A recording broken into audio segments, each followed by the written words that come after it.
ओम शांति। आज 18 फरवरी 2023 है और प्यारे बाबा के साकार रूप से चले हुए मधुर महावाक्यों को स्पष्ट करेंगी आदरणीय आशा दीदी। ओम शांति दीदी। ओम शांति। बाबा ने कहा, मीठे बच्चे, तुम्हें शीरखंड होकर रहना है। खीरखंड होकर रहना है, मतभेद में नहीं आना है। कोई भी गंदी आदत है तो उसे छोड़ देना है। किसी को भी दुख नहीं देना है। फिर बाबा ने आज देखिए, बाबा ने हमको परिवार दिया। बाबा आते हैं तो अकेले नहीं आते हैं, हम बच्चों को इकट्ठा करते हैं, परिवार देते हैं। परिवार में सबके संस्कार अलग अलग हैं, लेकिन बाबा कहता खीरखंड होके रहना, सबके साथ संस्कार मिला के चलो।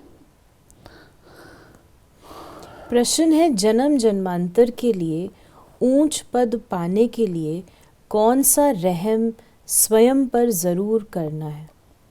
स्वयं की अंदर से जांच करके जो भी बुरी आदतें हैं, क्रोध आदि विकार हैं, उन्हें निकाल देना है।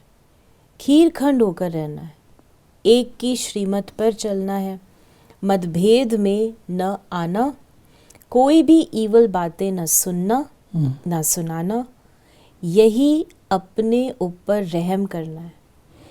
स्वाभाविक है अपने ऊपर रहम करना, माना कभी भी अपने आप को उल्टी फुल्टी बातों में, जिससे और आपके घाव गहरे हो जाएं, उन बातों में नहीं जाना चाहिए।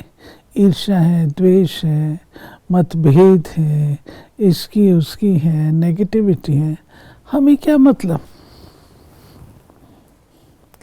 बाबा ने कहा, इससे जन्म जन्मांतर के लिए ऊंच पद मिल जाता है। जो अपने ऊपर रहम नहीं करते वो 21 जन्मों के सुख को लकीर लगा देते हैं। गीत है ओम नमो शिवाय। शिव बाबा की महिमा बच्चों ने सुनी। ये महिमा कौन करते हैं और कौन जानते हैं?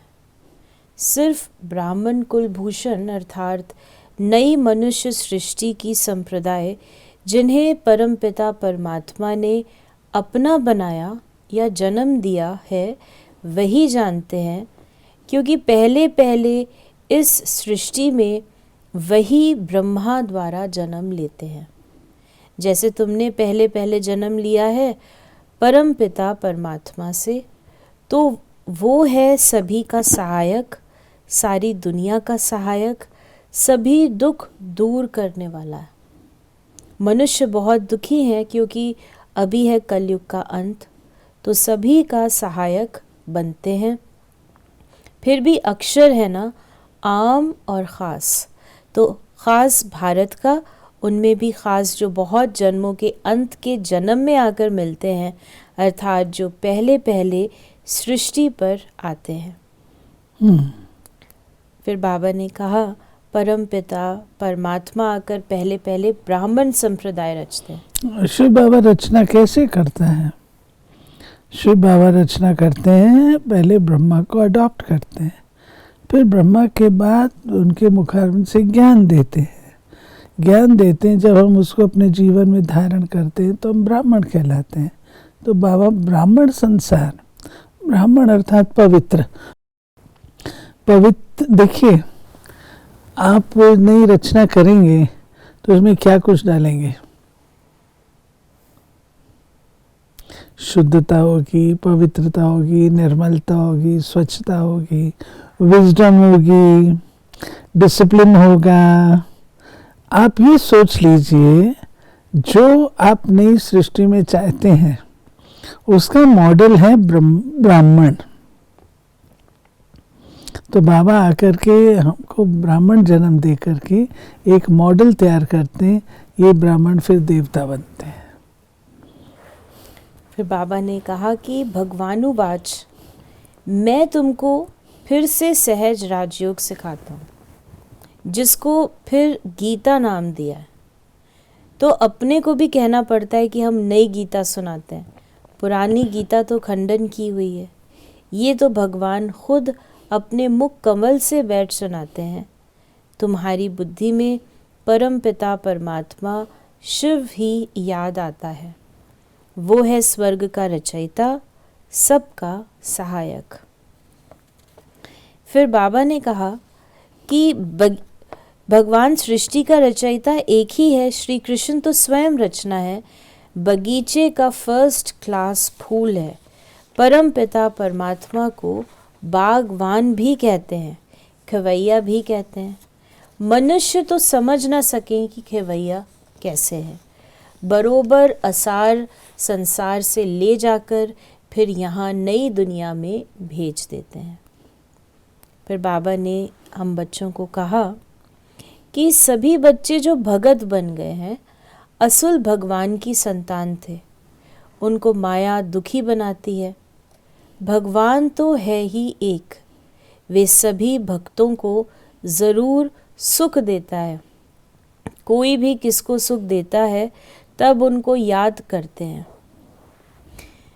फिर बाबा ने कहा कि स्त्री पति को अथवा बच्चा बाप को अथवा दोस्त दोस्त को याद करते हैं, ज़रूर उनसे सुख दिया होगा। तो सुख देने वाले को ही याद किया जाता है। अभी सारी सृष्टि के मनुष्य भगत हैं।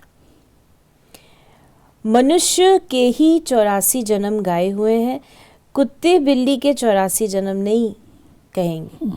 गाया भी गया है, आत्मा परमात्मा अलग रहे। ये भी बात है, मनुष्य के कहते 84 जन्म, कुत्ते बिल्ले के नहीं कहते हैं। ये भी सिद्ध करता है कि मनुष्य जो है कुत्ता बिल्ला नहीं बनता है, नहीं तो उनके जन्मों का भी गायन तो होता। अंत में गायन करते हैं, हे भगवान तेरी लीला अपरम अपार है, महिमा गाई हुई है। तुम जानते हो बाप नहीं होता तो सृष्टि चक्र का राज कौन समझाता, कौन हमको चक्रवर्ती बनाता। अब संगम पर तुम सदा के लिए दुख से छूटने का प्रयत्न कर रहे हो। संगम युग कोई बड़ा नहीं है, अपना ये नया जन्म है। ये छोटा सा युग है हम बच्चों के पुरुषार्थ के लिए, बड़ा इम्तिहान है। इनकी सब्जेक्ट भी सभी इम्तिहानों से न्यारी है। तो बाबा ने कहा 5 विकारों पर जीत पानी है। बहुत मनुष्य कहते हैं पवित्र रहना तो असंभव है, गृहस्थ व्यवहार में रहते हुए माया को जीतना बड़ा मुश्किल है। समझते हैं ऐसा उस्ताद तो मिल न सके। सन्यासी भी घर बार छोड़ने बिगर पवित्र रह नहीं सकते। तो बाप इस माया पर जीत पाने की युक्ति बताते हैं, जैसे कल्प पहले भी सिखाई थी। जब बाबा सिखाते हैं तब हम भगत से ज्ञानी बनते हैं। इसको ही भारत का प्राचीन ज्ञान और योग कहा जाता है। यानी ज्ञान, जब बाबा ने कहा ज्ञान मिल जाता है तो भगत से हम ज्ञानी बन जाते, समझ आ जाते हैं ना। बाबा ने कहा स्कूल में भी धीरे धीरे पढ़ाया जाता है, ऐसे थोड़ी एक दिन में सारी नॉलेज मिल जाती है। वैसे यहाँ भी पढ़ाई में, योग लगाने में, आप सामान बनाने में समय लगता है। बाप दिन प्रतिदिन सहज कर समझाते हैं, भगवान एक है, उनको ही सब याद करते हैं। भगवान ही हेवन स्थापन करते हैं, तो ज़रूर देवता बनाने के लिए संगम पर ही राजयोग सिखाएंगे। तो मैनर्स भी ऐसे चाहिए। जब पाप ख़त्म होंगे तब तो विजय माला का दाना बनेंगे, टाइम लगता है। फिर बाबा ने हम बच्चों को कहा कि यह सुहावना संगम का मेला समझाना है। सारी दुनिया के मनुष्य भगत हैं, साधना करते हैं भगवान के लिए कि वो परमात्मा आकर सभी को वापस ले जाए, मुक्ति जीवन मुक्ति का ज्ञान दे देवे, देवता धर्म की स्थापना करे। फिर बाबा ने हम बच्चों को कहा कि अभी सब कहते हैं कि एक मत हो, परंतु दुनिया में तो एक मत हो न सके। अतः मते हैं, माता पिता, भाई बहन, काका मामा आदि सभी अनेक मत देने वाले हैं। अब उन पर नहीं चलना है, एक की ही श्रीमत पर चलना है। भगवान आकर एक श्रीमत देते हैं तो फिर एक मत की राजधानी हो जाती है। बाबा एक है, एक धर्म एक मत की स्थापना करते हैं, सबको एक आकर के करते हैं। बाबा ने कहा कि किससे ईवल तो नहीं बोला जिससे कोई को दुख हुआ हो। ईवल तो कभी नहीं सुनना चाहिए। ऐसा कुछ देखा सुना तो बाप को बतलाना चाहिए। बाप ही बच्चों को सब समझाते हैं, नहीं तो आदत पक्की हो जाए। कोई भी गंदी आदत है तो छोड़ देना चाहिए, नहीं तो पद भ्रष्ट हो पड़ेंगे। बादशाही के आगे प्रजा के नौकर चाकर गरीबी कहेंगे ना। फिर बाबा ने कहा, ज्ञान मार्ग में मैनर्स बहुत अच्छे चाहिए, 5 भूतों को भगाते रहो। बाबा ने कहा, बाप श्रीमत देते हैं और क्या करें। देखिए, बाबा ने एक काम दिया हमको, समझ दी, 5 भूतों को भगाओ। अभी भगाना तो अपना काम है ना, बाबा तो श्रीमती देगा।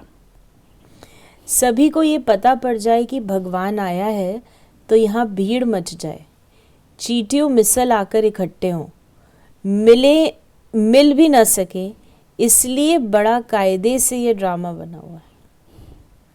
अच्छा, फिर बाबा ने आज हमें वरदान दिया, समेटने की शक्ति द्वारा पेटी बिस्तरा बंद करने वाले समय पर एवर रेडी भव।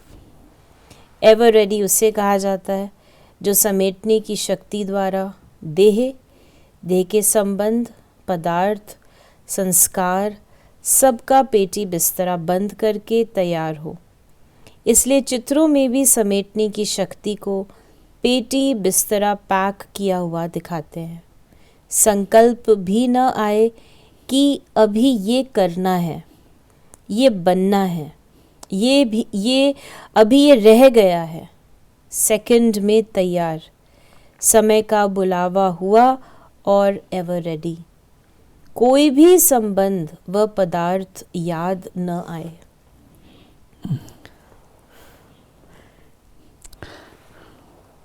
है तो हमारी तपस्या यही, अंत समय हमको कुछ भी याद ना आए। जब बहुकाल से हम डिटैच्ड होंगे तब अंत में हमारी वो अवस्था होगी। फिर बाबा ने स्लोगन दिया हमें आज, परमात्मा के गुणों और शक्तियों को स्वयं में धारण करना ही महान तपस्या है। ठीक है। तो ये थे बाबा के आज के मधुर महावाक्यों का स्पष्टीकरण। यदि आपके मन में कोई भी सवाल है तो उसे मैसेज या व्हाट्सएप मैसेज करें 8826599309 पर, और हम आपके प्रश्नों का उत्तर प्रश्नोत्तरी कार्यक्रम में देने का प्रयास अवश्य करेंगे। ओम शांति।